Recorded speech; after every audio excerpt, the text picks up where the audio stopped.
आप लोग को। मेरा नाम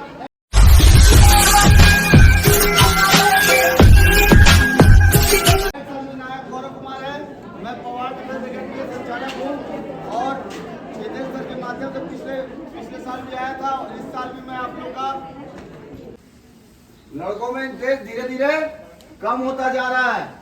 लड़कियां जो है आगे बढ़ती जा रही हैं और एक दिन ऐसा समय आएगा कि लड़कों को मुश्किल हो जाएगा। लड़कियां हर फील्ड में अग्रसर हो चुकी हैं। हुई है कि नहीं हुई है? हाँ बिल्कुल, आपके अंदर जोश होना चाहिए। ठीक है, लड़कियां हर फील्ड में अग्रसर हो रही हैं और आप लोग को हर फील्ड में गवर्नमेंट मौका दे रहा है, चांस दे रहा है। आप लोग उससे उठ रही हैं, अपना मनोबल बना रही हैं। क्यों नहीं आप लोग से इंटरेस्ट ले रहे हो? आप लोग 12वीं वाले हाथ खड़ा करो तो, 12th वाले लड़के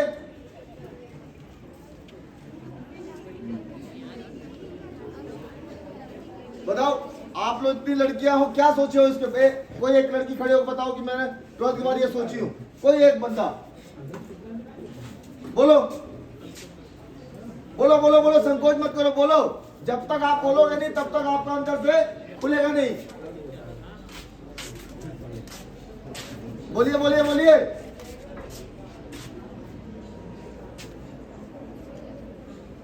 या चूल्हा चौका बर्तन करने का विचार है? हाँ, तो फिर जब चूल्हा चौका बर्तन करने का विचार नहीं है तो अपने आप को ढालना शुरू कीजिए आप लोग, क्योंकि अपनी नारी शक्ति को पहचानिए। जब सरकार आपका पूरा सहयोग कर रही है, सपोर्ट कर रही है, तो आप लोग भी अपने आप को उस लायक बनाइए। आप लोग किसी से कमजोर नहीं है, ठीक है? हाँ, जैसा कि जितेंद्र सर बता रहे थे कि मुझे ताम्रध्वज साहू जी से मेरे को सम्मानित किया गया। क्यों किया गया? क्यों किया गया? क्योंकि मैं अच्छा रिजल्ट दिया। अगर भर्ती प्रक्रिया में मेरा रिजल्ट अच्छा नहीं होता और मेरा फिजिकल एक्टिविटी के कारण अगर बच्चे सेलेक्ट नहीं होते तो फिर क्या मुझे कोई जानता? नहीं जानता। ऐसे ही लकीर की फकीर बने हम घूमते रहते। तो हमारे बीच में एक महत्वपूर्ण जो जानकारियां लेकर आप लोगों के बीच में आए हुए हैं, अभी जितेंद्र जी ने आप लोगों को सूचना दी और अब इनके हमारे बीच में जो आए हुए हैं ये देश के नौजवान हैं, बहुत पुरस्कृत हैं। उनके सीने में आप लोग मेडल देख रहे होंगे। उस मेडल के द्वारा आप लोगों को बहुत सारी अच्छी जानकारियां वो देने जा रहे हैं। कुछ बच्चियां अपना नाम इस बार रोशन करें, ठीक है ना? क्योंकि देखिए 60,000 वैकेंसी कम नहीं होता है, 60,000 वैकेंसी बहुत होता है। समझ में आ रहा है? 60,000 वैकेंसी में अगर गलती से भी आपको अगर 3,000 वैकेंसी मिलता है तो छत्तीसगढ़ का सौभाग्य है। और एसएससी जीडी में आपको करना ज्यादा कुछ नहीं है, रिटर्न की फोकस करना थोड़ा सा मैं बता दूंगा, पूछिएगा अगर किसी को डाउट होगा कि कौन से बुक से तैयारी करना है। और फिजिकल भी बहुत नॉर्मल मांगता है। लड़कियां अगर चाहे उस फील्ड में आराम से जा सकती। अभी लेटेस्ट ही जो बच्ची सेलेक्ट हुई है मेरे एकेडमी से, देखिए 2 बच्ची, एक बिहार से आई थी मेरे पास बच्ची, नवादा बिहार से। आप लोग यहाँ छत्तीसगढ़ के होकर के इंटरेस्ट नहीं ले रहे, लेकिन बाहर की लड़कियां बताइए मेरे एकेडमी से आकर सिलेक्शन लेकर के जा रही है। बिहार से बच्ची आई थी और एक बच्ची आई थी कांकेर से, जागृति। ये दोनों बच्चियां, एक आईटीबीपी में सिलेक्शन लेके गई है और एक बीएसएफ में, एक हरियाणा में ट्रेनिंग करने के लिए गई है और एक वेस्ट बंगाल में। दोनों का 25 तारीख को ट्रेनिंग शुरू होगी। ये कौन सी क्लास वाले हैं? 11th वाले। नहीं, सही है। अभी से अगर फोकस करोगे दिल में वो रखो, क्यों? देखो हर साइड से ना 10th का मांगता है, एजुकेशन भी 10th का ही मांगेगा आपसे, लेकिन एज आपका होना चाहिए 18 साल। जरूरी नहीं है कि आप 12th में पीसीएम लेके पढ़ रहे, फिजिक्स केमिस्ट्री मैथ्स लेके पढ़ रहे। कॉम्पिटिटिव एग्जाम होगा 10th बेस पे होगा, ठीक है ना? मैथ्स जो लेवल रहेगा 10th लेवल का रहेगा और उसी हिसाब से पूछा है maths, reasoning, GK, GS. Book के बारे में बता रहा हूं, अगर कोई तैयारी करना चाहता है तो ध्यान दीजिएगा। एक तो पहला है पूजा पब्लिकेशन की बुक, हर कॉम्पिटिटिव एग्जाम के लिए। उसके बाद आता है चक्षु पब्लिकेशन, मैथ्स और रीजनिंग के लिए, ठीक है। चक्षु पब्लिकेशन, CH, ठीक है ना, चक्षु पब्लिकेशन। अगर आप लोग क्लियर नहीं होगा तो मुझे कॉल जरूर कीजिएगा, मैं क्लियर करूंगा आप लोग। और जीके जीएस के लिए कौन सी बुक पढ़ना है? लूसेंट, ठीक है, लूसेंट की बुक पढ़िए। ये 3 बुक आप अगर कंप्लीट कर लेंगे तो आपको कहीं कोचिंग ज्वाइन करने की जरूरत नहीं, ठीक है। कौन सी क्लास में आप? Subject bio. और टीचिंग के लिए क्या करना पड़ता है मालूम है आपको? फिर क्या पूछिए आप? कैसे कब करेंगे? मतलब आज क्लास कौन सी आपकी? 12th में ना। जब आप 11th में नहीं पता किया तो अब आप पता भी नहीं कर पाएंगे। क्या क्या पता मुझे बताओ, मैं भी सुनूं। बताओ बताओ बताओ बताओ बताओ, बैठ गया मैं सुन रहा हूँ।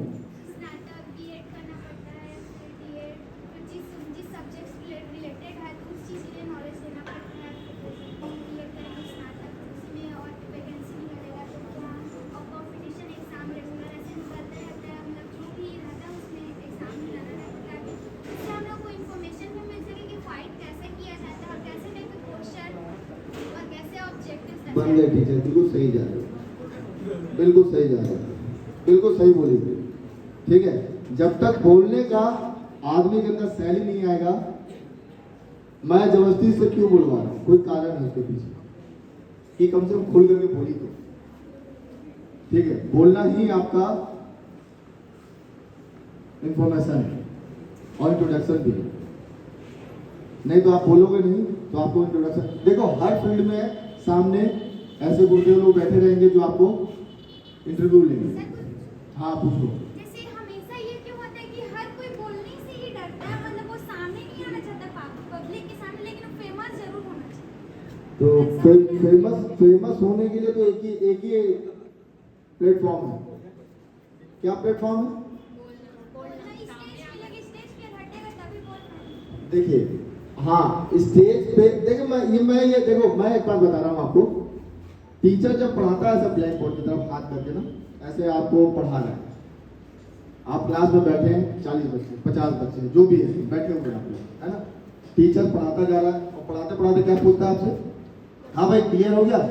उसमें से भीड़ में सब बोलते हाँ सर, लेकिन गलती से उस भीड़ में से उठा करके किसी एक बच्चे को बनाने के लिए दे दिया जाए तो नहीं बना पाएंगे। वही चीज है, वही चीज है, यही चीज तो है जो आप लोगों को दबा रही है। मैं बार बार बोलता हूं, अगर मान लीजिए ऐसे गुरुजन बैठे रहेंगे, आप इंटरव्यू के लिए जाओगे सामने फेस करने के लिए, अगर आपसे क्वेश्चन किया जाएगा तो आप क्या करोगे मालूम है? थूक को गटकते रह जाओगे। सही बता रहा हूं, आप थूक को गटकते रह जाओगे, बोलो कुछ नहीं। फिर क्या बोलोगे मालूम है? आज तक वो किसी ने सिखाया ही नहीं कैसे बोलना है। सारा ठिगड़ा कहां फोड़ देंगे? स्कूल पे, माँ बाप पे, स्कूल पे।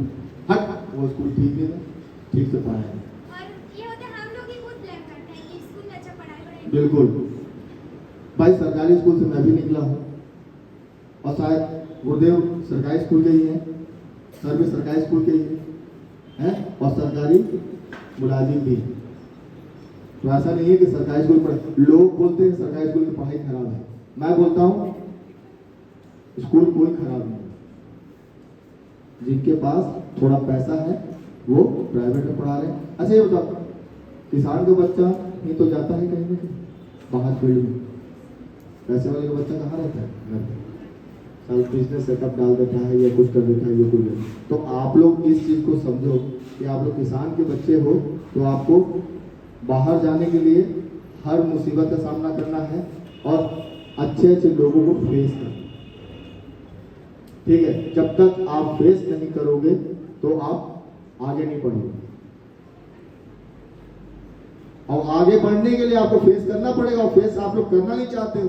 दिक्कत ये है सबसे बड़ी, आपको क्या है, पका पकाया खाने की आदत पड़ गई है। टीचर ने बोर्ड पे लिख दिया, कॉपी उतार ली, कहानी खत्म। पढ़ना ना पढ़ना हमारी जवाबदारी है, हम नहीं पढ़ेंगे। हम किसी के बाप के नौकर नहीं है जो हम पढ़े, अपनी मर्जी से पढ़ेंगे। पर एग्जाम आ गया, नींद गायब हो गई, रात में पढ़ना पलट गया, अब पढ़ने से क्या फायदा? अब क्या फायदा है ना, उस पर कोई ध्यान नहीं देता है। लेकिन अगर जितना देर गुरुदेव लोग पढ़ा रहे हैं आप उतना जा करके सिर्फ घर में रिवाइज करते जाओ, पढ़ो मत, रिवाइज करते हो, याद मत हो, रिवाइज करते जाओ, एग्जाम के समय आपका माइंड तुरंत क्लिक कर जाए, हाँ ये पढ़े हुए। नहीं तो क्या बोलते मालूम है, आजकल एग्जाम देकर के आते तो अरे वो तो क्वेश्चन तो हम पढ़े ही थे, वो पता नहीं आउट ऑफ सिलेबस आ गया। यही होता है ना, घर में आकर ज्ञान नहीं मम्मी पापा, अरे मम्मी वो ना क्वेश्चन थोड़ा सा आउट ऑफ सिलेबस हो गया। मम्मी कैसे थी, वाह स्कूल में नहीं पढ़ा इसमें। फोकस करना चाहते हैं, लेकिन कभी कभी फाइनेंशियल प्रॉब्लम इतने आते हैं कि हम अपने गोल पे फोकस नहीं कर पाते। बहुत सारे जगह पर इतने सारे प्रॉब्लम्स आते हैं कि हम सोचने में मजबूर हो जाते हैं कि हम घर से प्रॉब्लम ठीक करें या फिर पढ़ाई पे फोकस करें। तो क्या ऐसा करें कि हमारा फोकस डायरेक्ट हमारे स्टडी पे जाए और किसी जैसे मोटिवेट करने के लिए बहुत सारे लोग हैं, 10% लोग ही हैं, और डीमोटिवेट करने के लिए बहुत सारे लोग हैं, 100% लोग हैं। तो हम डीमोटिवेट हो जाते हैं मोटिवेट होने की बजाय। तो ऐसे क्या करें कि हम मोटिवेट भी रहें और अपने गोल पे फोकस कर पाएं? बहुत सही क्वेश्चन है, देखिए बहुत शानदार क्वेश्चन है ये। देखिए इतना ताली बजाओ पहले इतना शानदार क्वेश्चन पूछी है, और इस क्वेश्चन का क्या जवाब है कोई दे सकता है? अच्छा क्वेश्चन को आज आना अरे माइक में बोलना है, क्वेश्चन सुनो उसका पहले बोलिए। हमारा कोई भी गोल होता है तो हम उस पर फोकस नहीं कर पाते हैं। क्या होता है कि हमारे घर में ऐसी फाइनेंशियल प्रॉब्लम आ जाती है जिसकी वजह से हमारा माइंड डिस्ट्रैक्ट हो जाता है। हम चाहते हैं कि हमारा फोकस हमारे गोल पे रहे, लेकिन फाइनेंशियल प्रॉब्लम के कारण हम उस पर फोकस नहीं कर पाते हैं। हम सोचते हैं कि घर के प्रॉब्लम ठीक करें या फिर हम अपनी स्टडी पे फोकस करें। तो कभी कभी हो जाता है कि हम घर के प्रॉब्लम भी सॉल्व करने में लग जाते हैं, स्टडी छोड़ देते हैं। तो ऐसा क्या करें कि हम अपने स्टडी पे फोकस कर पाए? और हमें क्या होता है कि डीमोटिवेट करने के लिए बहुत से लोग रहते हैं, लेकिन मोटिवेट करने के लिए कुछ मिनिमम लोग ही रहते हैं। तो मोटिवेट भी रहे और हम अपने स्टडी पे फोकस कर पाए, ऐसी क्या चीज़ है, क्या करें इसके लिए? कोई जो इनका जवाब दे सके?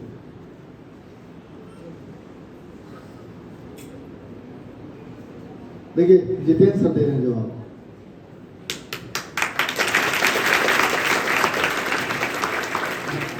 मेरे विचार में जो आप बोल रहे हैं ना डीमोटिवेट हो जाते हैं, सबसे पहले जिस चीज़ में आप विचार कर रहे हैं उसमें जो सक्सेस जो हासिल किए हैं उनसे आप संपर्क कीजिए, वही बता पाएंगे इस बारे में आप सही रहे। आप जो जानते नहीं हैं आसपास, जैसे कि उनसे पूछेंगे तो क्या बताएंगे उस बारे में आप?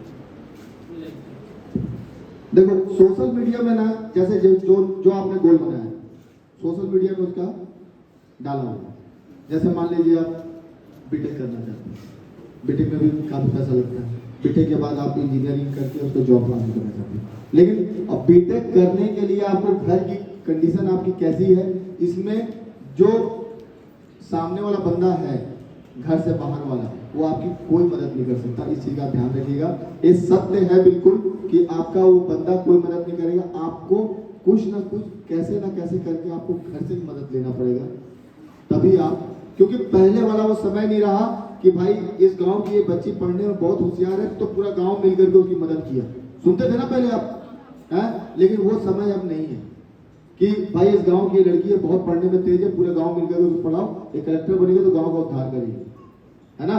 लेकिन अभी क्या हो गया है, जहां ऊपर उठने लग जाओगे पड़ोसी आपका टांग खींच देगा, पड़ोसी आपका टांग खींच देगा, आपको चढ़ने देगा ऊपर ड्यूटी, ठीक है। और ये इसके अंतर्गत आता है NIA, SSF, CRPF, ITBP, CISF, BSF, SSB, Assam rifle, ये जो है इसके अंदर आता है, ठीक है ना। ये एक मतलब SSC कंडक्ट कराती है, सिर्फ एग्जाम को तैयार कराती है। जैसे IBPS में जैसे बैंक का एग्जाम देते हैं ना तो उसको कंडक्ट कौन कराता है? IBPS, उसको मिला हुआ ठेका कि भैया तू करा, तेरे बगैर पुलिस लाइन अधूरी है, तेरे बगैर आर्मी अधूरी है, तू जब तक ज्वाइन नहीं करेगा तब तक आर्मी में दिक्कत रहेगा, कोई किसी को नहीं बोलता है कि नहीं भाई, काम सबका चलता है, 100% चलता है, किसी के बगैर कोई काम रुकता नहीं है। आप लोग सोचोगे अरे यार हम ऐसे कर दिया तो हमारा काम रुक जाएगा, कोई किसी पर काम नहीं उठता, मैं बता दिया। काम आपका सुचारू रूप से चलता रहेगा, स्कूल प्रशासन की ओर से चलती रहेगी, आपका घर भी, अगर आपको कुछ हो जाता है तो 10 दिन रोना गाना होगा, 11वें दिन वो फोटो में मिट्टियां चढ़ जाएगी, लेकिन कोई पूछने वाला नहीं है। इसलिए जो आपको समय मिला है वो समय का सदुपयोग कीजिए। घर वाले आप लोग के पीछे फोकस कर रहे हैं, मेहनत कर रहे हैं और आगे बढ़ने में सहयोग कर रहे हैं। आप लोग उनका बोलने का मौका देने से पहले आप खुद स्वयं बोलिए कि मेरे को इस फील्ड में जाना है, तैयारी करना है। तो आप प्लेटफॉर्म को जब तक आप चुनेंगे नहीं तो आप फील्ड की तैयारी नहीं कर सकते। ठीक है, तो चुनिए आप लोग। मैं ये नहीं बोल रहा हूं कि मैं आया हूं तो आप लोग सिर्फ इस फील्ड के बारे में सोचिए। ये फील्ड मैं सबके लिए नहीं बोल रहा हूं, जो इंटरेस्टेड है उनको बता रहा हूं, नहीं तो बहुत सारे फील्ड्स हैं सिविल में जो आपको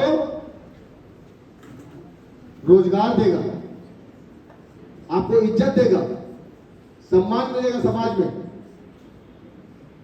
ठीक है ना? हाँ, ठीक है। अरे ठीक है, मतलब आगे पार्ट पीछे सब बात है। आगे मतलब बंदा बढ़ता जा रहा है, लेकिन आप लोग के अंदर वो जुनून और जोश, मतलब ये लाइन क्या, मतलब बोलने में सक्षम नहीं हो आप लोग। खाना वाने नहीं खाए? लंच भी नहीं खाए? अच्छा, अभी नहीं खाया तो मतलब इतना जगह डाउन हो गया? कहाँ बोल रहे हो? अच्छा, इधर से आता है। चलो, और किसी का क्वेश्चन या डाउट है तो पूछो। पूछिए पूछिए पूछिए पूछिए, संकोच मत कीजिए। यही संकोच से तो गड़बड़ है। अभी बोल दिया जाए एक ब्लॉग बनाने के लिए, रील्स डालने के लिए सारे लोग आते हैं। हाँ, पूछो ना, कौन सा फील्ड है पूछो। टीचिंग फील्ड में तो आप तो गुरुजन हैं, देखो बताने के लिए। टीचिंग फील्ड का देखो, वो मैं ये नहीं बोल रहा हूं कि आपका फील्ड मैं बदलना चाहूंगा, नहीं। जो आपने फील्ड एक बार चुना है उस पर आप लोग फोकस कीजिए। मेरा आने का मकसद ये है कि मैं आपकी फील्ड को डाइवर्ट, आपके दिमाग से डाइवर्ट नहीं कर रहा हूं, लेकिन जो फील्ड को नहीं सोचे हैं उनके लिए मैं बता रहा हूं, वैकेंसीज वगैरह बता रहा हूं, ताकि आपको आसानी रहे उस फील्ड में जाने में।